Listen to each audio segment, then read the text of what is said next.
University of Southern California. I want to thank CJ Pasco for inviting me to participate on this very intimidating panel. I also want to say how much I appreciate everyone's efforts to protect the rigor of our discipline and the integrity of our journals through their response to this study, especially our panelists and their co-authors. So for me, rather than another critique of this deeply flawed study, I really want to focus on the commentary that immediately followed the study, which in itself offered a lot of nuanced opportunities for analysis and generated a lot of conversation between academics and non-academics. So I'm going to start by going over the broad themes of the academic response, both from Regnerus' critics and his supporters. Then I want to focus on how some destructive family norms emerged in really unlikely ways from the response to Regnerus, which we can use to guide us in future research. Okay, thank you. Okay, so starting with the critical academic commentary to the study, which most of you are probably familiar with, we've heard a lot about today. And it revolved around the following themes. Number one, that the methods were very poor. A lot of discussion about methods, and specifically that this was not a study of gay parents, because respondents were asked whether their parents had ever had a same-sex relationship, that we can't empirically call these families gay parents. Gary Gates wrote a letter to the editor, which was signed by 200 PhDs and MDs. I suspect some of them were in this room. He did a really great job detailing this, so if you haven't read it, I would strongly suggest seeking it out. But the third theme was corruption in the publication process, such as the rush to publish in time for the Supreme Court, and how paid consultants for the study also served as peer reviewers. And there's been some recent developments on that, so we might still be falling down the rabbit hole on that one. Okay, so support for the study was much more sparse. Academic support, I should say, but it came in the form of commentaries through the Chronicle of Higher Ed, as well as a document called A Social Scientific Response to the Regnerus Controversy, which was signed by 27 sociologists, and it was published online through Baylor University's Institute for Studies of Religion. So here are the major themes of the support. Number one, there was a lot of acknowledgement that the study was not perfect, hence the B+. But still insisting that this study provided valuable insight or was even superior to prior studies. There's also a lot of questioning why other scholars and media were not more outspoken about the flaws of prior studies on gay parenting, which of course brings us to 3, that Regnerus was the subject of witch hunt, from a discipline that is, as Christian Smith put it, dominated by progressive orthodoxy. So there are a couple blind spots, I think, on both sides of the academic response. For one thing, with all the discussion about methods, I saw very little discussion about the implicit bias in Regnerus' research question. Initially, I'm very relieved to hear that that's been part of the discussion today. I had this whole speech planned, but all I'll say about it is that I think the questions that we ask do say a lot about what we're interested in and where our biases are, both professionally and personally. But I also want to talk about this notion that academics have, or that Regnerus' critics have not been more vocal about the methodological flaws in prior studies. So Gary Gates, again, who wrote that letter to the editor, he's, first of all, a very fierce advocate of methodological improvements in gay lesson family studies. And he's consulted for the U.S. Census. He's really doing a push for more inclusive questions on national surveys. I think he's behind a lot of the issues that Brian Powell was mentioning with the Williams Institute.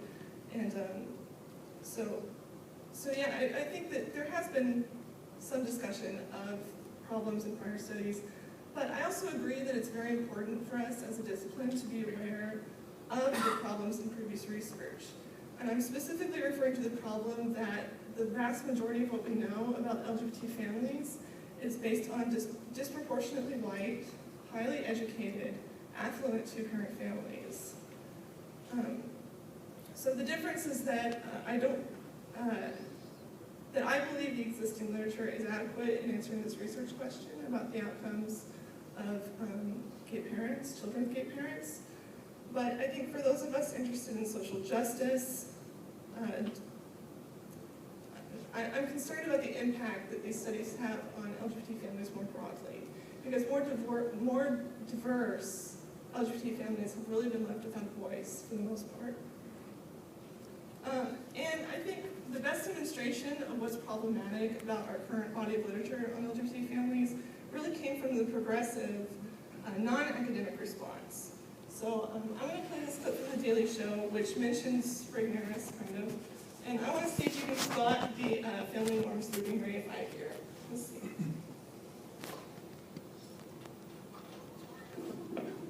Same-sex marriage, what's left? The conservatives are. Well, let's let Justice Scalia take a crack at it.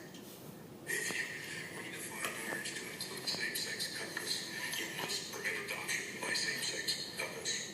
Everything sounds fine so far. And there's considerable disagreement among sociologists as to what the consequences of raising a child in a single-sex family, whether that is harmful to the child or not. May I approach the bench? No, Dick, bench. Bench. All things. One, there is some considerable disagreement as to the consequences. The American Academy of Pediatrics has studied it, and they say, quote, there's no relationship between parent sexual orientation and children's well-being. Whereas on the opposing side, there's some guy who put out a thoroughly discredited study, or as that's known on the right, Pictures, proof. and second of all, if the new standard for recognizing marriage is whether or not the couple would make good parents, you, Antonin Scalia, should get cable.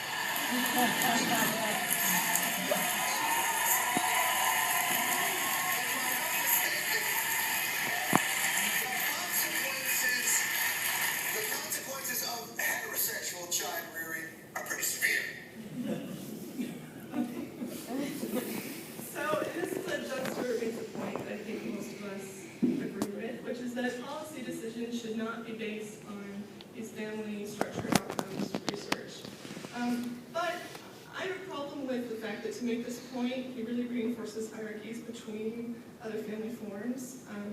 By using logos from TV shows about teen mothers in particular, there's Teen Mom and 16 and Pregnant. I'm not particularly familiar with these shows, but I do think that he's drawing from this very popular narrative that really accomplishes two things. Number one, The Daily Show is exacerbating the stigma that's already on teen parents. Really contributing to the perception that they're unworthy of resources. These are families that might be the most in need of resources. But also, there's a narrative going on here that defines same-sex parenting as something exclusive of teen parenting, as though gay and lesbian parents can never be teen parents themselves. And this is a big problem because, as we've more recently found out, there's a very large number of gay and lesbian parents who had children when they were very young and in heterosexual relationships. And part of how we know this is because nationally, the number of gay parents overall has been going down as people have been coming out at earlier ages. So basically, I think this clip is neglecting the diversity within same-sex families, and it's allowing the most privileged among them to really control who gay parents are. So another example of destructive family norms being reified due to progressive non-academic response to Regnerus came from this widely distributed article in Slate by a journalist named William Salatin. Salatin argues that Regnerus' findings are actually evidence that gay families are struggling, and so they should be married, to prevent the negative consequences associated with instability. Quote, the methodology and findings, coupled with previous research, point to deeper differences that transcend orientation. Kids do better when they have two committed parents, a biological connection, and a stable home. If that's good advice for straights, it's good advice for gays too. So I've labeled this as a progressive response because it was framed by Slate as a debate between Regnerus and his critics, because it was published very close to Regnerus' own Slate article. But as most of you probably know, this is very similar to the logic that is creating more support for same-sex marriage among conservatives, and especially young conservatives. In fact, buried in that Baylor letter of 27 scholars supporting Regnerus was the following phrase. We do not think that these new studies, referring to Regnerus, settle the nation's ongoing debate about gay parenting, same-sex marriage, and the welfare of children. Indeed, it is possible to interpret Regnerus' findings as evidence for the need for legalized gay marriage in order to support the social stability of such relationships. In a last minute addition, just last week, Paul Amato said essentially the same thing in his defense of serving as both a consultant and a reviewer for the study. He said that the lesson from the Regnerus study is that children thrive on family stability, including children with gay and lesbian parents. We know that marriage tends to stabilize relationships, yet same-sex marriage is not allowed in most states. Given that children benefit from the stability provided by marriage, it is unfair and unkind to deny children the right to live with married parents. So we see this connection between the conservative academic response and the progressive non-academic response. And it's not a coincidence that the progressive academic response was not really participating in this interpretation of Regnerus' findings. I see this as an example of what feminist legal scholar Reva Siegel calls preservation through transformation, which is maintaining destructive family norms, in this case, the hegemony of marriage and stigma against single families and divorced families, and then adopting them to a new context. In this case, disguising them as an embrace of gay families or family diversity. So I think the point I really want to make is that we really need to remember as a discipline that single parents, divorced parents, teen parents, these are all LGBT families too. And when we exclude them from the conversation, there are real consequences. These consequences have been evident in my own work. For the last three years, I've been doing ethnography of a gay fathers group in California. I've interviewed some of their members. This is a photo from my field work taken at a Pride Parade. For those of you who can't see it, the dad and his daughter, the dad's wearing a shirt that says, "I'm a single parent, what's your superpower?" So here's some of the things that single dads from this group have told me. Even within the gay dads group, we're kind of an other. There are issues of being gay, there are issues of being dads, but there are issues of being single dads in a gay community that kind of celebrates coupled dads now. All of the publicity that you see is coupled dads, and there's a great deal of us that are single dads, and I think I'm doing a good job. I get excited. So again, when I hear things like it is unfair and unkind to deny children the right to live with two married parents, this is where my mind goes. I think about how saying something like that affects these fathers and their children. I also met through this group a young man who had a child with a girlfriend when he was 17. He identifies as gay / pansexual. And he's taught me a lot about how this idealized gay family is classed and racialized as well. So this is what he said to me, referring to other dads in the group. He said, "They all have a home. They're all like living the American dream. And I'm like fucking living in a room and I'm in debt. And I feel like I'll never get out. I feel like I'm stuck within the ghetto. I'm stuck within the gay. I'm stuck within the teen dad. I'm stuck within the Mexican. I can't rise above it." So these stories of exclusion probably aren't surprising to most of you, but they are rarely heard on the ground. And it also may seem like they're disconnected from our own research practices, that maybe this is just a dynamic of the group. But what's really surprising to me is that this group is very familiar with the literature on LGBT families. Like, they quoted it back to me. They'd asked me, like, "Oh, you're a sociologist? Do you know Charlotte Patterson? Do you know Judith Stacy?" I was like, "What? What do you know Judith Stacy?" And this group also receives requests to participate in research all the time. Like, so often that I'm pretty sure any study that's ever been done about gay fathers has something to do with this group. And keep in mind, this is a very white, very wealthy, highly educated, and extremely visible group of gay fathers. And whether we realize it or not, scholarship does have relationships with this community as it's being formed. And we've really been complicit in maintaining this very exclusive image of gay parenthood. So I just want to saying that I recognize this is not an easy problem to fix.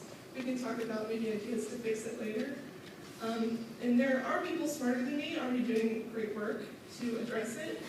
But I really want this issue to be part of the conversation about how we respond to our parents. Because we're dealing with a demographic reality in which there are more single parents, divorced parents, and so on than ever. And they need support. They need resources for their children to thrive. And I think pushing this one-size-fits-all family model is really, it's not helpful. So if we're passionate about Regnerus because we see it as we see family diversity as an issue of justice and equality, our conversation cannot begin and end with gay families. It absolutely has to be intersectional. It has to be inclusive of other family forms at the margins. So I really hope that we can make embracing the diversity within LGBT families a top priority from now on.